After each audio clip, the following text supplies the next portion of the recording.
I got this old DVD player and I want to make a Bluetooth speaker out of it.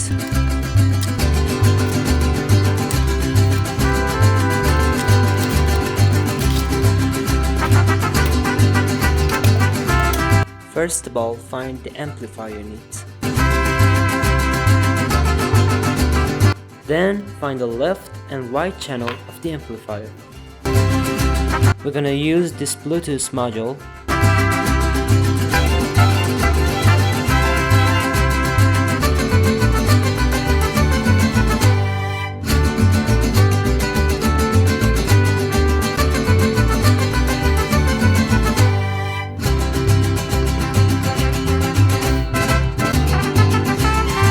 You can download the schematics from link in description down below.